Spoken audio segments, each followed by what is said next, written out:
What if you became an Inquisitor for one day? The Middle Ages were indeed a dark time for human civilization. Science, philosophy, and even basic hygiene, which had blossomed in ancient Greece and Rome, all but disappeared under the pressure of militant feudalism and monarchy. These forms of power blossomed like mushrooms and were followed by mechanisms of population suppression. The kings of France, Spain, and Rome swapped the borders of their states with each other as if by magic, but there always remained a constant and seemingly increasing force with each passing year: the Catholic religion.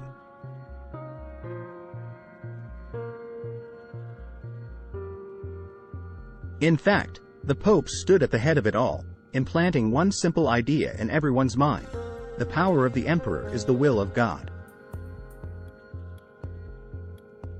All this time, next to power of monarchs always stood the Church, and consequently at a call of the Pope to crusades people from all Europe, irrespective of belonging to any state, gathered.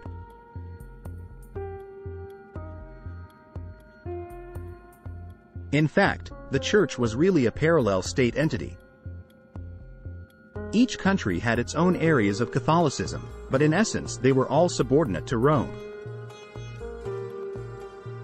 Despite the existence of local church organizations, each retained a link to the Roman hierarchy. In this context, special services to maintain order were necessary in each country, and the Catholic Church had such a special service, the Inquisition. Its task was to investigate heretical and sinful acts. So, the Inquisition began in the 4th century AD. The Roman Emperor Constantine wished to move his capital closer to his borders and created a new Rome, which was known as Byzantium, then Constantinople and Istanbul. Unlike previous pagan emperors, Constantine was favorable to Christianity and not long before his death made it the official religion of the Roman Empire and was baptized.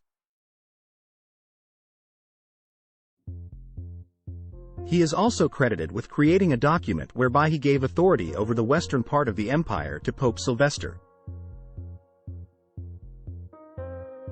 By this document, Catholics really tried to confirm the authority and to spread influence of the Pope on all Europe. However, in 1517, the existence of such a document was disputed and many believed it to be a forgery created by the Church to establish its authority.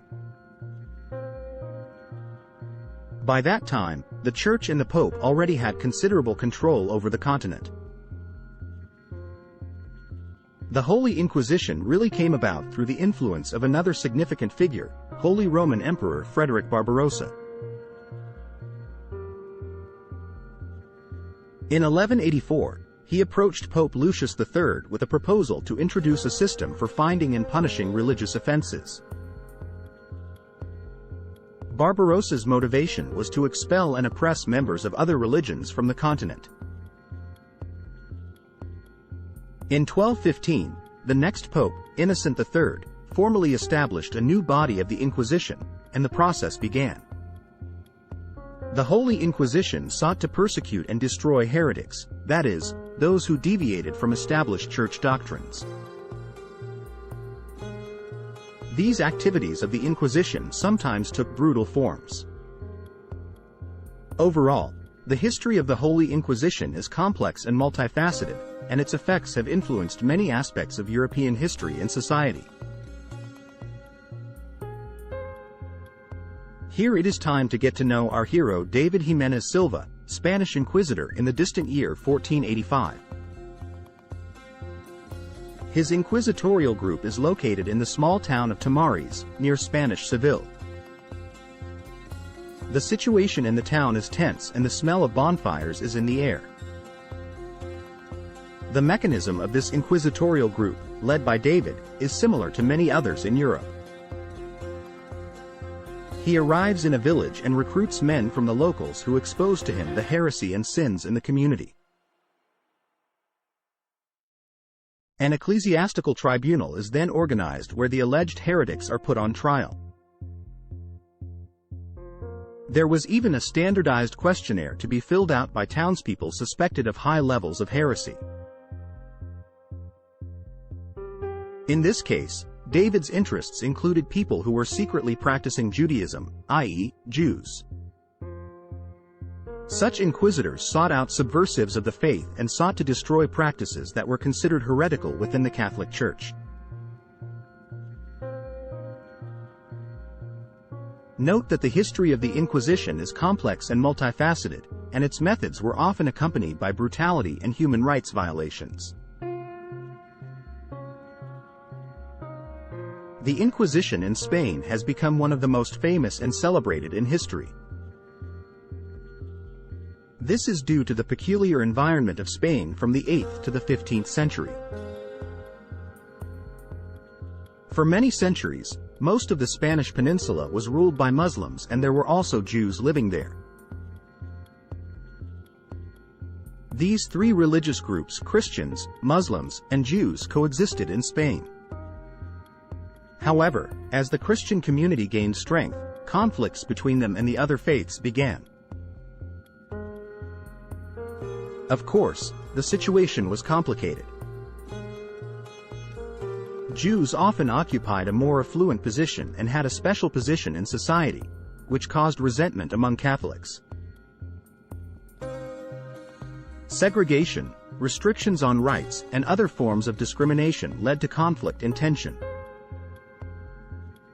Most notably, in the late 14th century, a rumor spread that Jews and Moors, Muslims, were conspiring to poison wells and spread the plague. This rumor only exacerbated tensions and led to further anti-Semitic measures. Eventually, the Inquisition in Spain became the mechanism used to persecute heretics, including Jews and Moors. This became part of the broader context of religious and social conflicts in the Iberian Peninsula.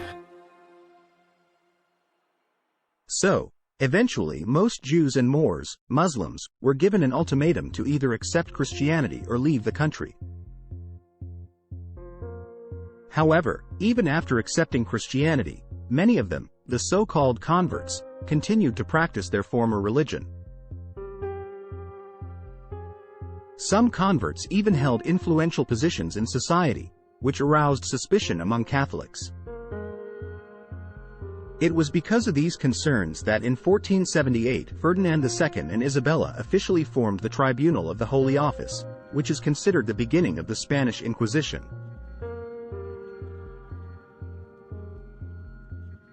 Despite popular belief, the Inquisition did not only seek out visible heretics.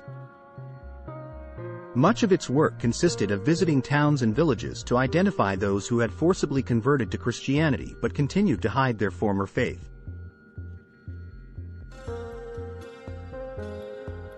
It is interesting to note that up until this point, the Inquisition had been directly supervised by Rome. However, the Spaniards went against the Pope by introducing their own Inquisition. They secured official papal approval of this initiative, which strengthened their control over the process. It is important to note that the myth of the cruelty and bestiality of the Spanish Inquisitors, including David Silva, may be somewhat exaggerated and distorted by history. Nevertheless, the Inquisition left a tragic mark on the history of Spain and Europe as a whole. Upon arrival, David proclaimed the traditional Act of Mercy, which was a 30-day period during which anyone who wished to repent of sins could do so. This was an attempt to allow those who were suspected of heresy to escape harsher punishments. It is known that it was mainly Jews who were trying to save their lives in this way to keep their heads on their shoulders. It is important to note that the myth that the Inquisition mercilessly burned all such people is not true. In most cases, sinners paid fines. The Inquisition was indeed an advanced body in this respect. If, for example, It was known that a person had practiced Judaism in secret for 6 months and had acquired 3 horses during that time. The Inquisitors could confiscate his property as having been acquired in sin.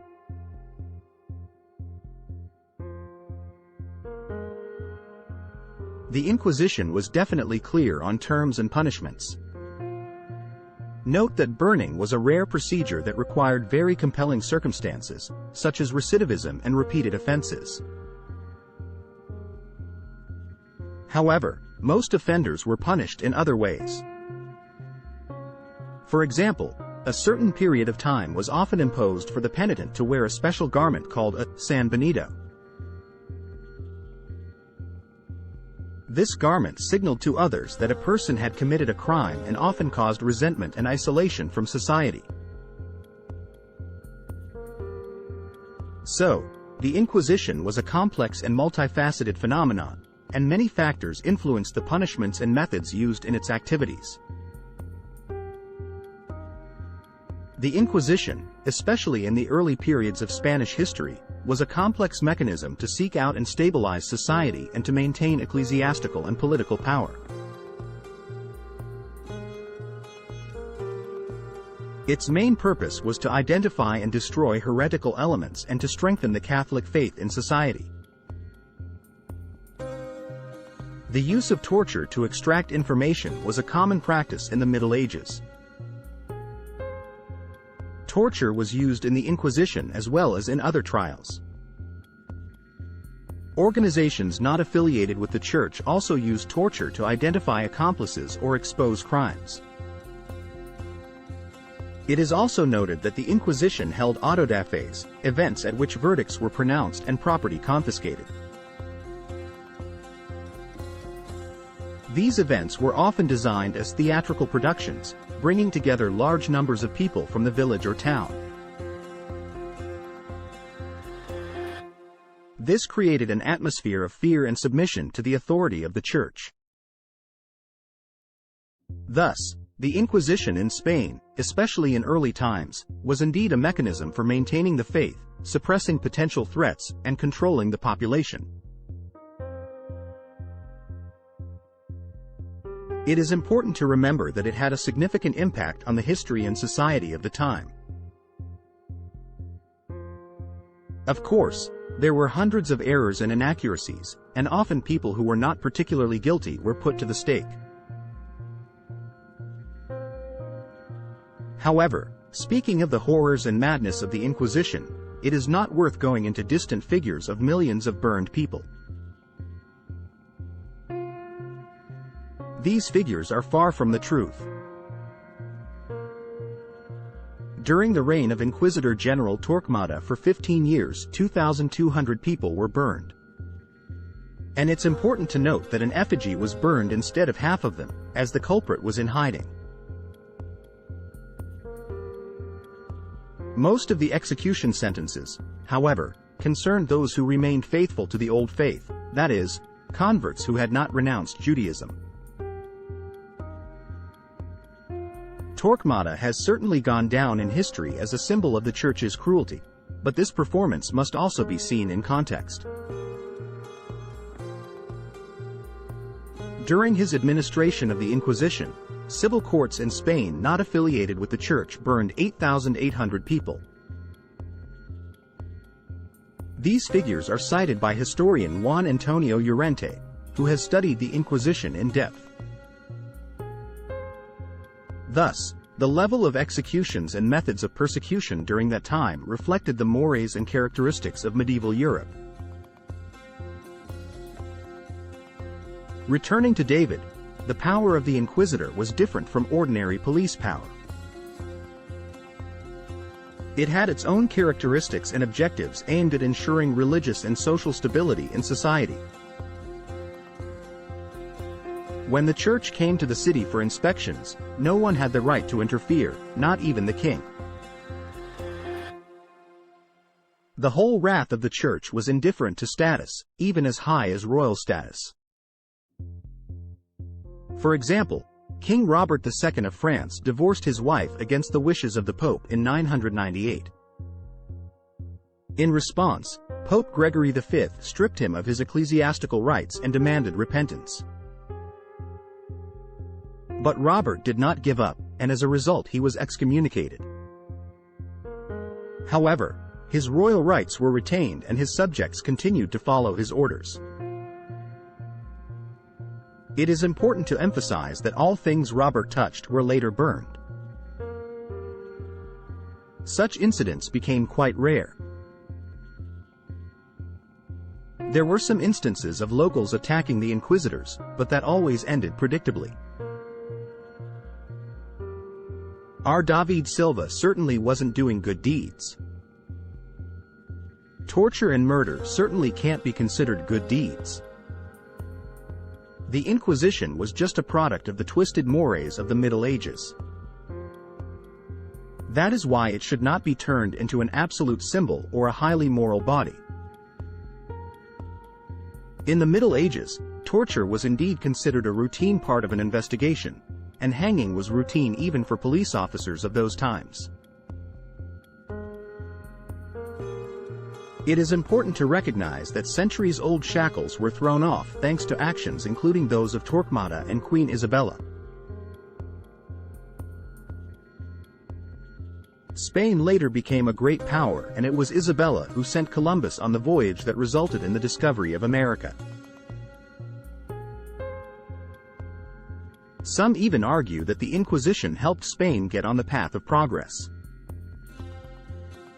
However, it is difficult to find anything positive in history, as the essence of every era boils down to the fact that the powerful satisfy their interests, and ordinary people suffer. This was also true for the Inquisition. Its influence remains controversial, and there are arguments both in favor and against its impact on history. It is interesting to note that the Inquisition still exists today in the form of the Congregation for the Doctrine of the Faith. Bureaucratic structures have helped keep this medieval body from extinction. It is important to emphasize that torture is a thing of the past, and officially, this institution of the Holy Inquisition has long since stopped using such methods. Nevertheless, it continues to exist and influence religious matters. See you again, friends. Thanks for watching.